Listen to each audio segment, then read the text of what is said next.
Halo semuanya, perkenalkan nama saya Tasyananda Berukaban. Saya dari kelas semester 3 pagi A.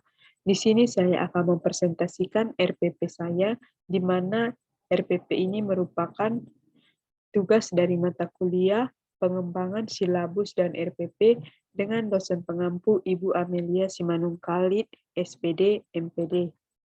Berikut merupakan RPP yang telah saya buat, di mana Rencana Pelaksanaan Pembelajaran atau RPP yang telah saya buat dengan satuan pendidikan yaitu SMA dengan mata pelajaran Bahasa Indonesia dengan kelas 10 semester ganjil dan materi pokok teks anekdot dengan alokasi waktu 4 kali 45 menit atau dengan 2 kali pertemuan. Teks anekdot sudah tidak asing lagi bagi kita, di mana teks anekdot merupakan karangan cerita atau kisah yang bisa jadi berdasarkan pengalaman hidup seseorang yang ditulis secara singkat, pendek, dan lucu. Biasanya membahas tentang berbagai topik seperti pendidikan, politik, hukum, sindiran, kritikan, dan sebagainya.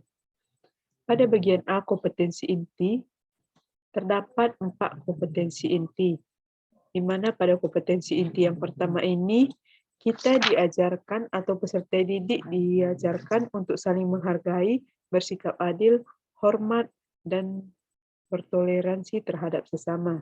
Dan pada kompetensi inti yang kedua ini tidak jauh berbeda dengan kompetensi inti yang pertama, di mana di sini peserta didik diharapkan mampu menunjukkan perilaku jujur, disiplin, tanggung jawab, peduli terhadap sesama tanpa membedakan suku, agama, negara, dan ras. Dan pada kompetensi inti yang ketiga ini, di sini juga peserta didik diharapkan mampu memahami, menerapkan pengetahuan baik itu di bidang teknologi, seni, budaya, dan lain sebagainya untuk menerapkan minatnya dalam pemecahan masalah. Dan pada kompetensi inti yang keempat ini yaitu mengolah atau menalar atau mempresentasikan apa yang telah dia dipelajari di sekolah dan dapat dikembangkan dalam kehidupan sehari-hari dengan baik. Dan pada bagian B yaitu kompetensi dasar dan indikator pencapaian. Berikut merupakan kompetensi dasar dan indikator pencapaian kompetensinya. Berikut dapat kita lihat.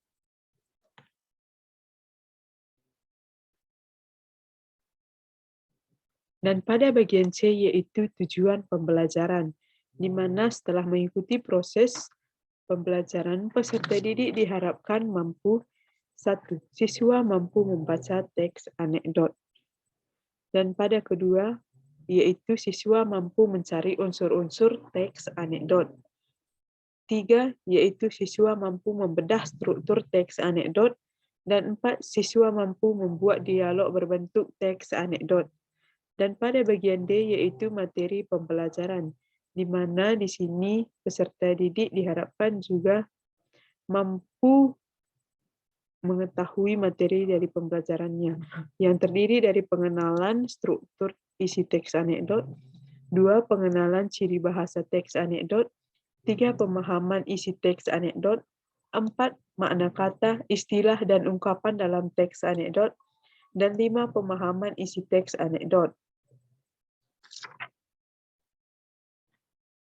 Bagian E yaitu metode pembelajaran, di mana pada metode pembelajaran ini yang pertama yaitu pendekatannya, di mana pendekatan ini bersifat saintifik, di mana pendekatan saintifik ini merupakan model pembelajaran yang menggunakan kaidah-kaidah keilmuan yang memuat serangkaian aktivitas pengumpulan data melalui observasi, menanya, eksperimen, mengolah informasi atau data, kemudian mengkomunikasikannya.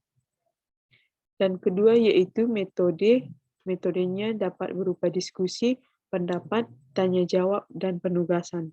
Dan ketiga yaitu model STEAM atau pertemuan pertama dan PJBL atau pertemuan kedua. STEAM ini merupakan pendekatan pembelajaran yang menekankan pada hubungan pengetahuan, dan keterampilan untuk mengatasi masalah. Sementara PJBL yaitu model pembelajaran yang menjadikan proyek atau proyek, kegiatan atau masalah sebagai media utama pembelajaran. Siswa akan bereksplorasi, melakukan penilaian dengan mengumpulkan data dalam beraktivitas secara nyata. Dan pada bagian F yaitu media dan bahan. Berikut merupakan media dan bahannya dapat kita lihat. Dan G yaitu sumber belajar. Sumber belajarnya terdapat 4 sumber, berikut adalah sumber belajarnya. Dan pada bagian H, kegiatan pembelajaran, di mana berikut merupakan pertemuan pertama dengan 2 jam pelajaran per 45 menit. Berikut dapat kita lihat pada tahapnya. Pertama yaitu kegiatan pendahuluan dengan langkah-langkah pembelajaran berikut dengan alokasi waktu 15 menit, di mana langkah-langkah pembelajarannya terdiri dari 9. Berikut merupakan langkah-langkah pembelajarannya.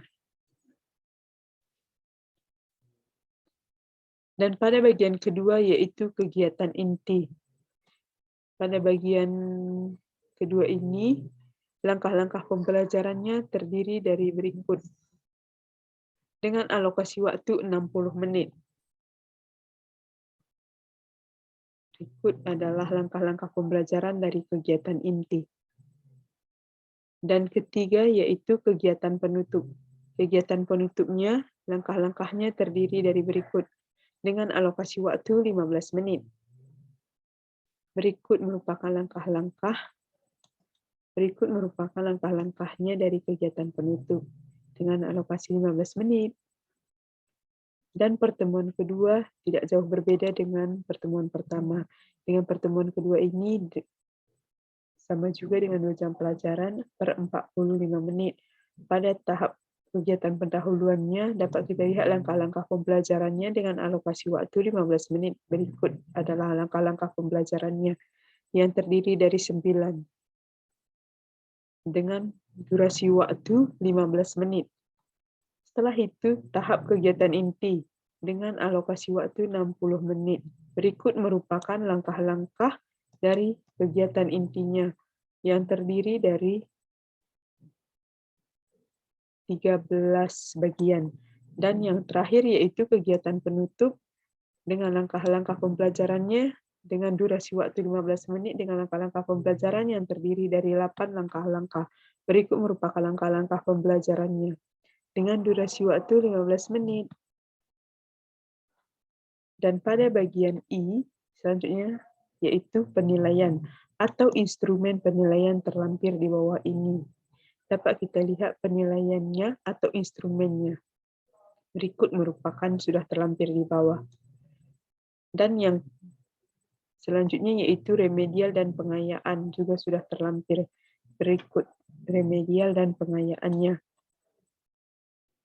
Dan selanjutnya yaitu jurnal penilaian sikap dan rubrik penilaian kemampuan memahami struktur dan menginterpretasikan teks anekdot. Berikut adalah tabelnya atau jurnal penilaiannya.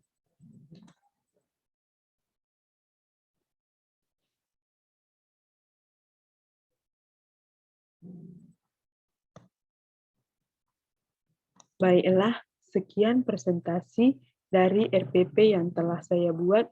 Jika ada salah kata dan lain sebagainya, saya mohon maaf. Terima kasih.